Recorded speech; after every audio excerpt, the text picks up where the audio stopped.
Hello again, whiskey friends. All right, got a fun tasting tonight. The Yellowstone LE from 2022, finished in Marsala casks. Pretty excited to get into this one. My adventure with all finished bourbons at this point actually started with Yellowstone.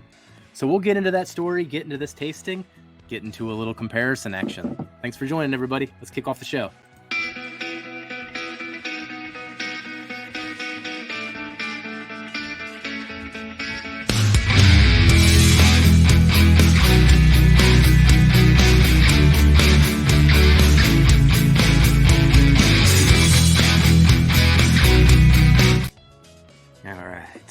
Now, this bottle is not going to be too hard to open. It's been trying to open itself all week.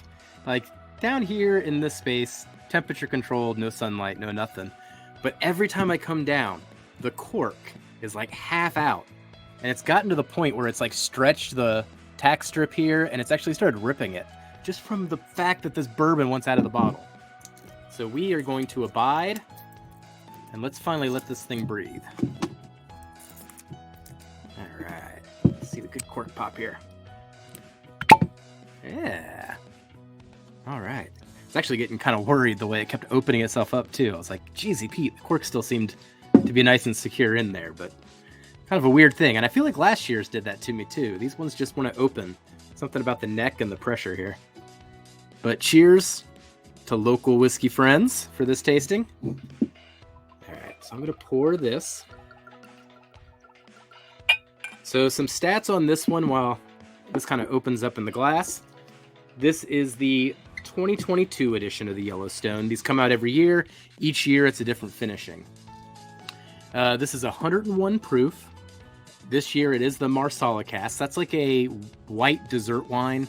Kind of semi-sweet, kind of got like a nutty flavor to it too. So not one of my favorite dessert wines, but we'll see how it does in the bourbon. And as I said at the top of this, one of my first whiskey adventures when it came to finished bourbons in general came from Yellowstone. I still got the bottle. I actually haven't gotten into this in a while, but this is the 2017 edition. And this one was just finished in wine casks. They don't even tell you what kind of cask it was. It's just a charred wine cask. But I fell in love with this. At the time that I got this back in 2017, I found it on the shelf. I was really just starting to get into things, and it was probably one of the most expensive bottles I bought at the time at $99. Now this one, the prices on these keep going up. It was $99 5 years ago. It went up to like $120 2 years ago. Now we're getting around like $150, and for 101 proof, man, that is stretching it. So this one's got an uphill battle to win me over. But since I haven't gotten into this one in a while, we'll do a little comparison too, see if these things have been getting better over time. But yes, my first finished bourbon. That one's got some sentimental value in it, considering half of what I own is now finished. So it started me on a fun adventure. So let's get into the nose here. As I said, 101 proof, 150, maybe $160. So value-wise on this thing is really starting to shake me every year. I'm like, I don't know if I'm going to get it again. And then I find it and I get it again. But we'll see. It's just teetering on the line on whether I keep with these or not. But I've heard good things about this one. But I'll kind of wipe the slate clean. Let's get into it. On the nose, exactly as I expected.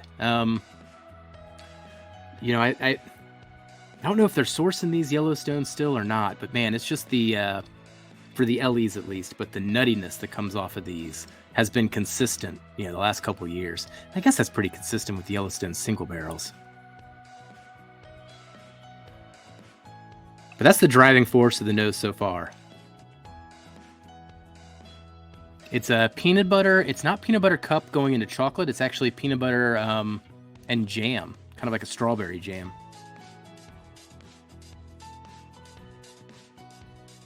There's a really nice fried dough note on this. I'm actually digging the nose. There's something really nice here. Gosh, got like a vanilla frosting. It's very, very sweet. It's sweet and it teeters on bright.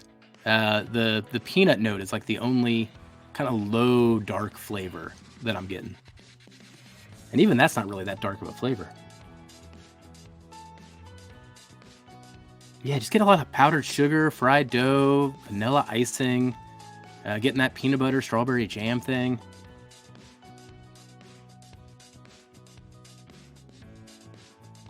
Not lifting too much out of here. Gosh, there's some pastry that this is reminding me of.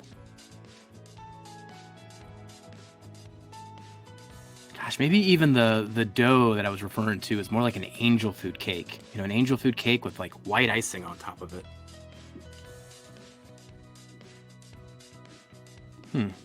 All right. I am optimistic going into the taste.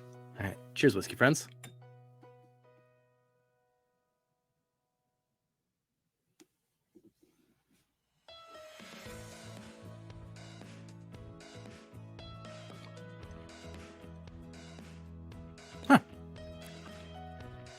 That is matching the nose entirely, though the finish is actually surprising. All right, this is pretty good. So I'm not sure the value's there, but it is good. It's a good finish. So thinking about the front of the palate, what it gave me initially, it was that powdered sugar that I mentioned off the nose. It was just kind of that sensation, tip of the tongue, nice and sweet, and then I could just kind of feel that sweetness roll around the sides of my mouth. Go in for another one, we'll talk about mid-palate.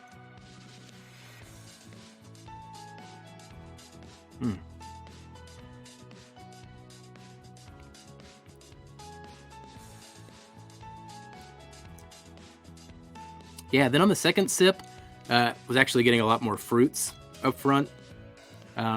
The preserve was going through. I'm not sold on strawberry as the right descriptor, but I'll go with that until I come up with something better. Mid-palate was all peanut butter and the jam. Those were the two dominant notes. It does get interesting in the finish, though. I'm going to go in one more sip for the finish, but that's where all these vanillas and richness and that royal frosting, that's where that emerged.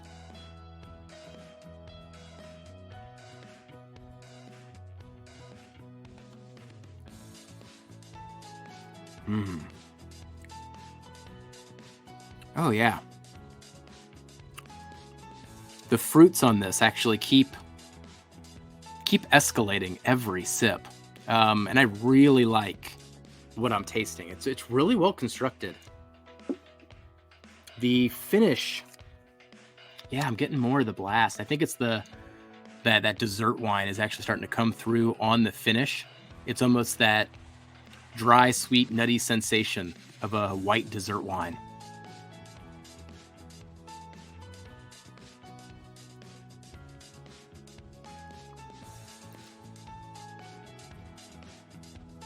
Yeah. The nutty profile is definitely dominant here, though. Really took over that last sip. Through and through, this is a really enjoyable pour. The price on it, though, it's getting to me. I mean, I'm enjoying every bit of this, but I don't know if I can recommend it at the price of $160. You know, back at that 100, 120, it felt a little better. 150, 160. I don't know. It's starting to get to a different class, and that class is usually at barrel strength too. So when you're talking about 101 proof, I mean, gosh, I guess at that proof point, the only thing that I've spent this much money on would probably be the Wild Turkey 12. And I take that over this. Let's do a little comparison, though. I'm actually really happy about this, though. I don't want to knock on it. I'd say this is actually the best LE of the last probably 3 years. We had the Armagnac, and I can't remember what came before that. But I like this one. I do like this one. Now let's go to my first love. Whew, don't have too much of this one left. And I've been holding on to this for so long, too. So kind of keep that in mind as we do this tasting. You know, I've really kind of probably let this one get too low without just taking it to town. But we'll do just one little tasting here, and let's see if they were better 5 years ago, or if they're similar level, or if it's getting, you know, it was better in the past. We'll find out. All right. Cheers, everybody. Looks like I got a Matt Glen for this one. Cheers, Matt.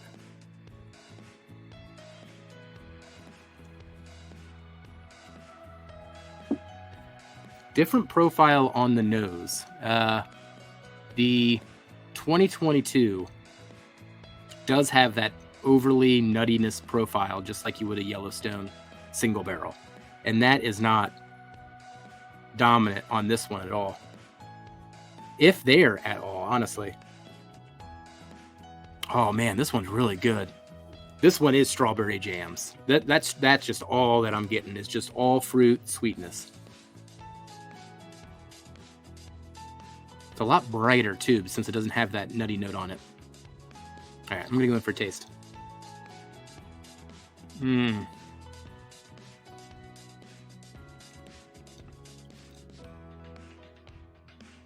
Oh yeah, that's lovely.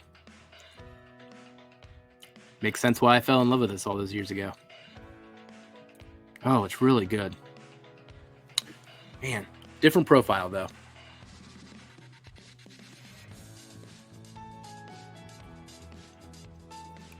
Yeah, the 2017 is just all jammy. The strawberry jam, little blackberry, apple. There's a lot of spice that's now coming through on the back end. Coming through as just a black pepper. And then that's lingering through with the sweetness and with the fruits all the way through the finish.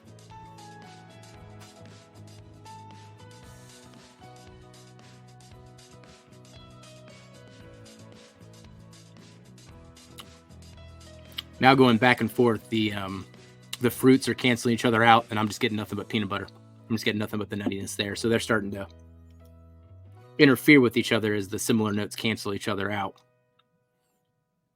Off this initial tasting, 2017 still rules supreme, and you know, I appreciate that bottle for taking me on my finished whiskey journey ever since, because it has been a blast.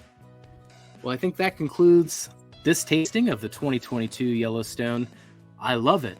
I just can't recommend it at $160. So if you do see it cheaper, maybe it's going to go on sale, depending on what it is in your area. You see it for 100, 120. That's kind of the comfortable area compared to where it's priced right now. But still like it better than the last 2 years. So at least it's an upward trajectory. Just need the price to not keep escalating as well.